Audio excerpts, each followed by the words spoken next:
sebelum kita ini ya, melakukan hari ya. Pagi ini kita akan belajar tentang ibadah kurban. Ya, ibadah kurban. Tujuan pembelajaran kita hari ini yang pertama, kita mengenai kurban. Yang kedua, kita mengetahui hikmah apabila kita bersedekah. Ya, anak-anak, sebelum memulai belajar, ibu mau tanya dulu sama anak-anak. Kita umat Islam ini ada dua hari raya besar, hari raya Idul Fitri dan hari raya apa? Idul Adha atau sering disebut hari raya Kurban. Tahu ya? Belum tahu. Nah, kemudian tahu hikmahnya berkorban itu? Belum tahu. Nah, itu kita belajar hari ini tentang ibadah kurban. Yang pertama secara bahasa, ya, kurbana yang artinya dekat. Yang kedua secara istilah, nah, kurban adalah ibadah yang dilakukan dengan menyembelih hewan ternak pada hari raya Idul Adha dan hari Tasyrik. Ya, dalam mana ya? Kalau kita mau satu telah cukup umur, ya, telah cukup umur. Maksudnya di mana sih bu telah cukup umur itu? Anak-anak, hewan kurban yang bisa dipakai untuk berkorban, ya, hewan ternak maksudnya bu, yang bisa dipakai untuk berkorban itu satu kambing atau domba, ya, domba kalau bilang ini yang domba itu namanya boleh kambing, ya di Indonesia ini kambing. Kemudian yang kedua sapi, yang ketiga kerbau, yang keempat unta, ya. Kemudian tidak cacat. Berbeda itu tidak apa namanya, maaf. Apa hukumnya ya? Tidak boleh. Apa maknanya? Harus sunat anggota badannya. Tidak cacat gimana sih? Kayak kita. Artinya tidak cacat fisik badannya, dan sehat tubuh. Ya, itu. Next.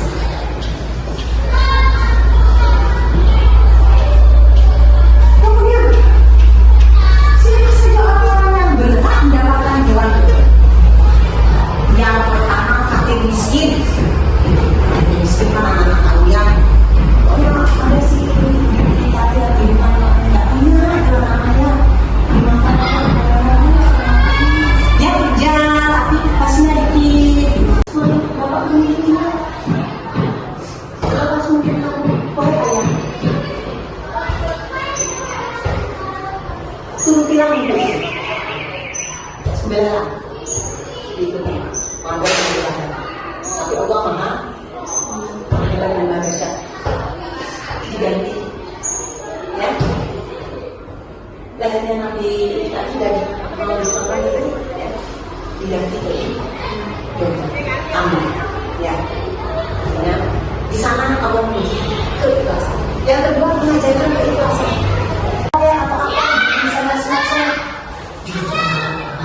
misalnya ini kasihan orang belum dapat dalam kurban dia akan hapus. Kalau sudah menjadi kita jangan sampai seperti itu. Apa yang kita dapat, hak kita itu dari kita ambil. Ya, komen bagi dimana? Ya, dibagi.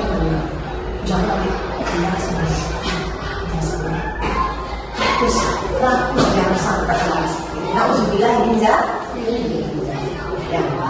materi tentang ibadah kurban yang ibu terangkan kepada kalian.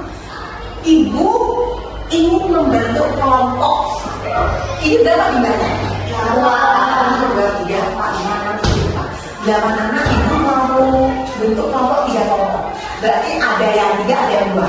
Ya, karena ini perempuannya 3 ya, sudah. Kalian Novita sama Sila kelompok 1. Kelompok 2-nya Aldan ya, ada Noirul, si Krishna sama Hindu. Ambilin ya, 2. Sekarang jadikan kelompok siapa? Kelompok 1. Siapa? Oh, tanya mau jadi kelompok. Yang kelompok 2 siapa yang jadikan ketua? Oh, ada. Yang kelompok 3? Apa namanya tugas? Yang pertama anak-anak presentasi tentang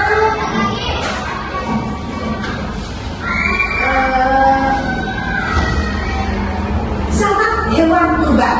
Kelompok 1 tentang syarat hewan kurban. Silakan maju. Kalian itu belum dengarkan ya? Maka akan dijelaskan di bagian soal syarat hewan kurban. Kelompok 1. Presentasi. Masyarakat tentang syarat hewan kurban. Pertama, wajib berumur 1 tahun. Kedua, kemampuan sapi berumur 2 tahun. 3, unta berumur 5 tahun.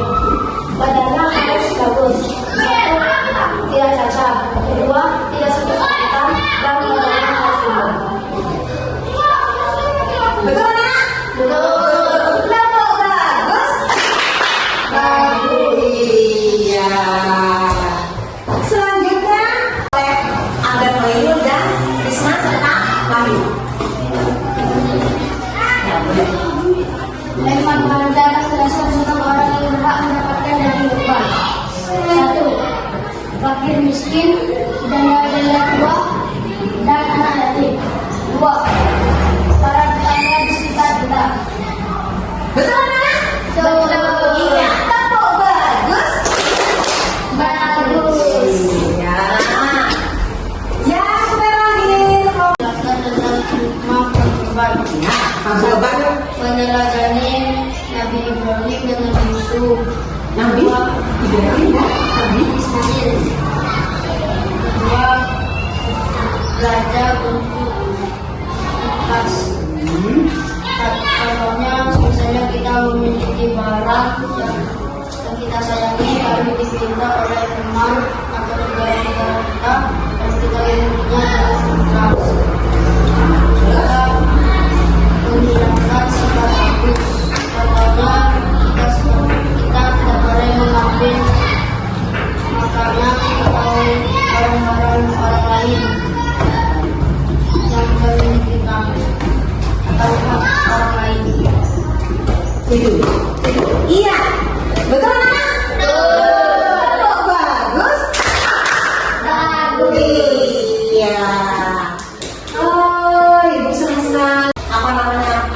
Submateri yang sudah ibu jelaskan. Kira-kira ada nggak yang belum mengerti atau belum paham? Anak boleh bertanya sama ibu. Bu, saya mau bertanya, kenapa Bu ya setiap hari raya Idul Adha, setiap saya lihat orang-orang yang menyembelih sapi kurban itu pasti saja. Pasti gini nih. Yusuf tanya, Bu, kenapa sih Bu?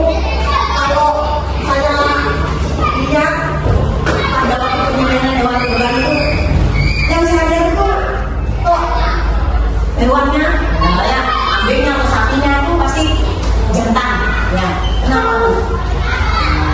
Yang pertama jawabannya, kenapa kok mesti hewan jantan?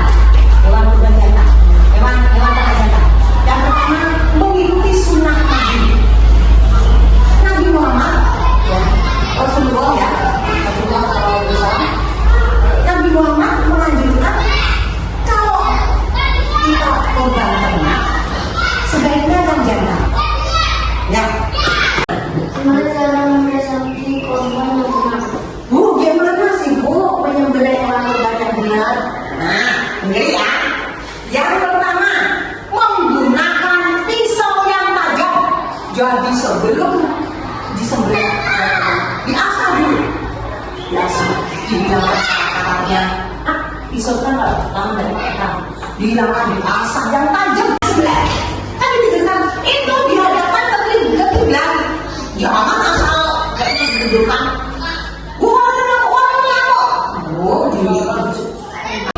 Diputus ini, apa namanya?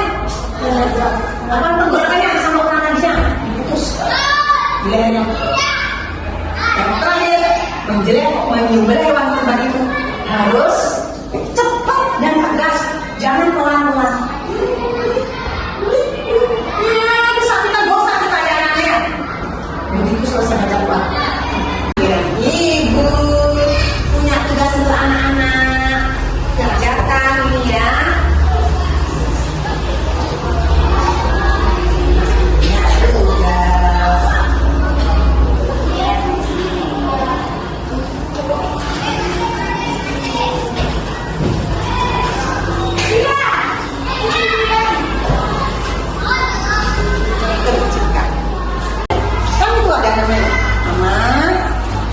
kerjakan. Ya, tadi kan sudah ya, sudah ibu apa namanya terangkan materinya, tentang ibadah juga, anak datangnya. Sekarang dapat pilihan tugas.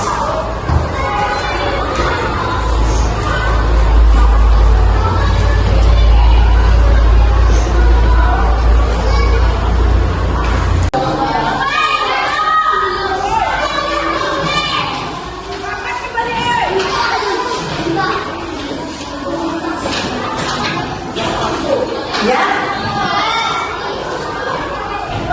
anak-anak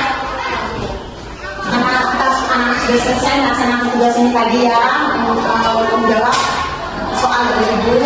Sekarang ibu tarik kesimpulan ya pada ibadah kali ini. Yang pertama bahwa apa namanya